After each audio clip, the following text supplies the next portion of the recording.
The United Nations Secretary-General has called on Israel to minimize the use of live fire. South Africa has reacted angrily, withdrawing its ambassador from Israel following the killings in Gaza. But the White House said responsibility for the Gaza deaths rests squarely with Hamas and that Washington supports Israel's right to defend itself. Live now to Tatiana Anderson, our White House correspondent in Washington.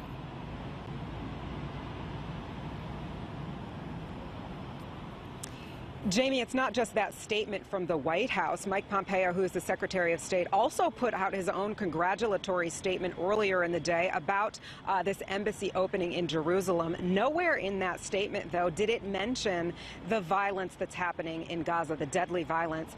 To talk more about that, I want to bring in Taher Herzallah. He is the Associate Director of Outreach at American Muslims for Palestine. It's a pro-Palestinian education and advocacy organization. And Taher, you know about this White House statement, you know about this statement from Mike Pompeo. You see these images of smoke, people injured, people killed, juxtaposed with administration officials and Israeli officials essentially having a celebration inside this embassy. How do you square that?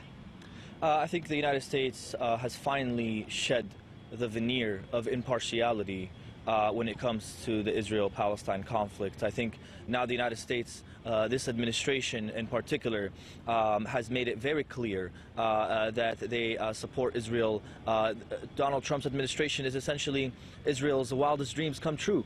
But unfortunately, the United States has lost all legitimacy as a broker between the Israelis and Palestinians, and now has, with this embassy move, has removed any leverage that it could have had on the Israelis to push them towards negotiations for a final peace settlement. And so we're witnessing this today, and it's a very tragic day indeed. I have family in Gaza, and I can tell you that from personal relationships that today was devastating. It's the worst day that we've had as far as casualties is concerned since the 2014 war in Gaza. So for us, this is a very, very dark day.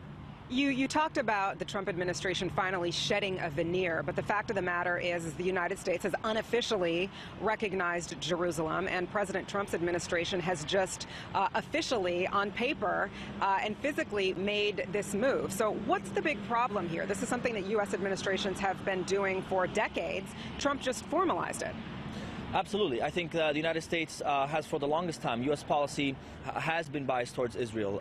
Without a doubt, we are under no illusion that the United States was ever a fair broker in this, considering the fact that the United States supports Israel to the tune of now $3.8 billion annually in military aid. And so, yes, it's a continuation of U.S. policy in many ways. However, this now indeed cements Israel's occupation and presence in Jerusalem. This gives Israel now carte blanche to do whatever it desires in Jerusalem, to Judaize Jerusalem further, to ethnically cleanse Jerusalem's neighborhoods from Palestinians. And so this is the real threat. This is the real problem that we see with this decision by the Trump administration. And Taher, quickly tell me, this was a concerted lobbying effort on the part of the administration and others. Your organization clearly not lobbying for this embassy move. Where did you fail? Where did you go wrong? Why were you not able to convince the powers that be that this was not the right move? Well, as long as the United States sees that supporting Israel and financing its military and its human rights violations goes along with or is part of the greater U.S. national interest, then there's no moving the United States on this. However, we do see that we can make political gains here. We have had great success in the legislative branch, working with members of Congress who support Palestinian human rights, including Congresswoman Betty McCollum and others who have endorsed or introduced the bill H.R. 4391 to protect the rights of Palestinian children under Israeli detention. And so these are the types of things that we're working on. We are under no illusion that we can move U.S. policy in one direction or the other. We know very well the powers that are behind this move and behind this decision. Taher Herzallah, thank you very much. Certainly a lot more work for organizations like Taher is a part of, but definitely a significant day for the Trump administration, a significant day for the world as President Donald Trump makes a move that no other U.S. president has done in history, Jamie. Tatiana Anderson, live in Washington. Thank you very much.